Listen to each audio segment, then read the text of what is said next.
C'est quoi la démocratie? Merci. Et pourquoi Saintin ose nous dire que la démocratie n'est pas faite pour l'Afrique?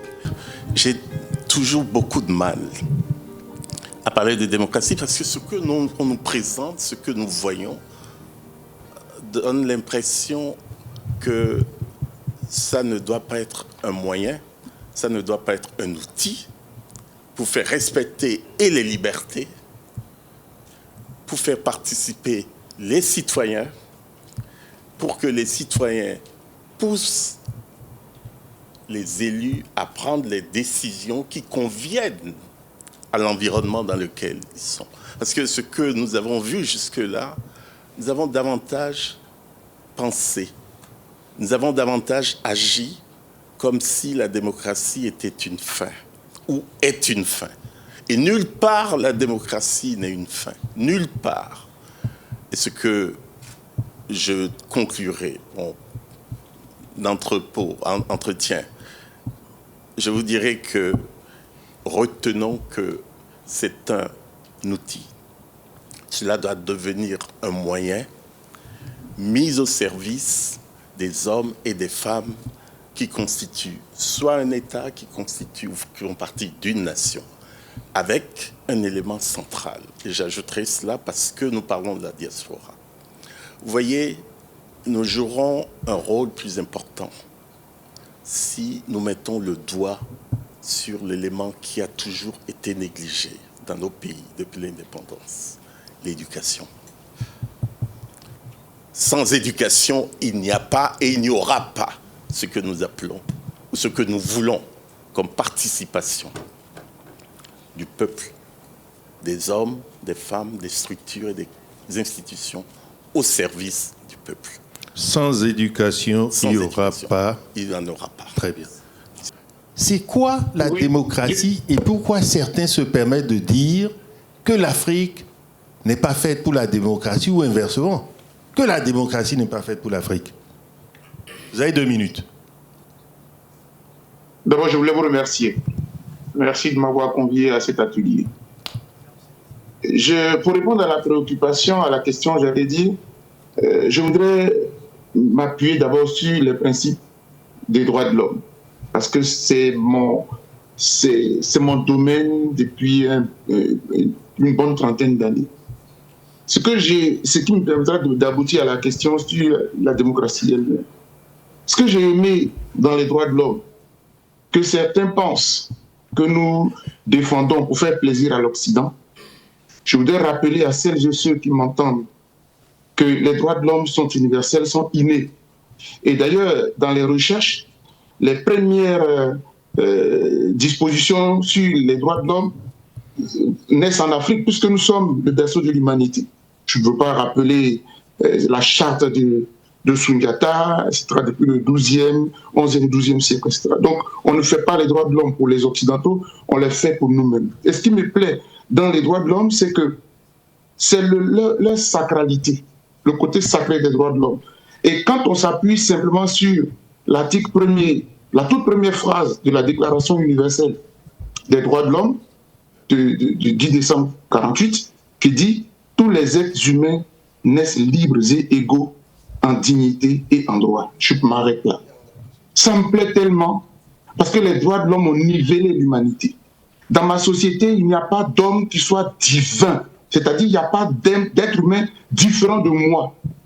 Il n'y a pas même Alors que dans les sociétés qui ne connaissent pas les droits de l'homme, dans un royaume, nous tous on est sujets d'un roi, il est le Dieu sur terre.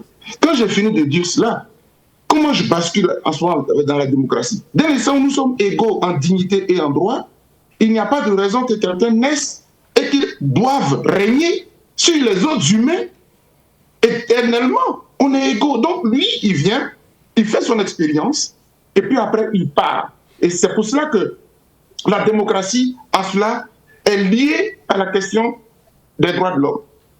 Et donc, moi, je considère que dans la démocratie, nous avons tous l'expérimentation concrète de ce que nous sommes égaux en dignité et en droit. Le président de la République, son vote équivaut aux balayeurs, aux charbonniers, on est tous égaux.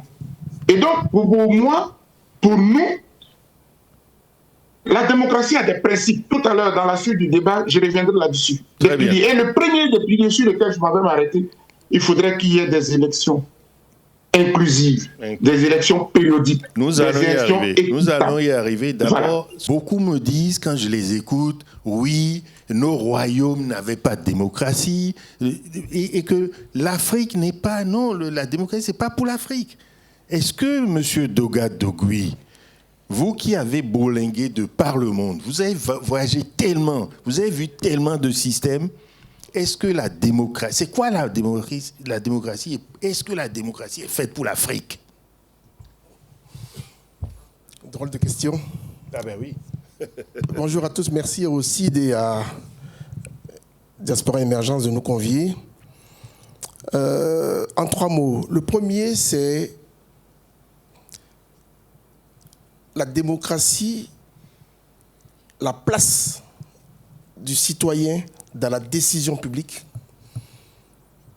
existait en Afrique avant l'incursion de ce qu'on a appelé les explorateurs, qui étaient en fait l'avant-poste des colonisateurs. Donc il y avait en Afrique des royaumes, des systèmes organisés pour cela. Donc l'important, c'est comment est-ce qu'on associe, comment est-ce qu'on écoute, comment est-ce qu'on fait remonter les impératifs, les besoins du citoyen, du peuple. Dans ce qu'on va appeler l'Afrique moderne, c'est-à-dire dans l'Afrique des nouvelles républiques,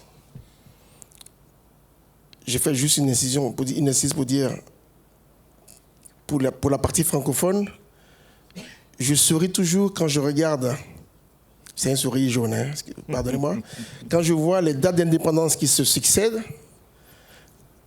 au rythme de la tournée des libérateurs ou de ceux qui ont donné l'indépendance, avec pour chacun un drapeau, c'est un package, hein, le drapeau, l'hymne, la devise et la constitution, souvent. Donc le plus important, c'est, première chose, c'est comment est-ce qu'on fait parvenir dans la gestion de la chose publique les intérêts du peuple. La et de place tout le monde. du citoyen dans la prise de décision publique, c'est ça? La deuxième, exactement. La deuxième, c'est que, avant qu'on arrive après, je pense, à la partie électorale, je crois. On y arrive. Le plus important, c'est que la décision elle soit prise et tenue. Et moi, je dis, démocratie, elle est sujet ou liée aux institutions, à des institutions fortes, à celles qu'on se donne et qu'on se doit de respecter, y compris de respect, y compris dans la tentative qu'on a de les modifier.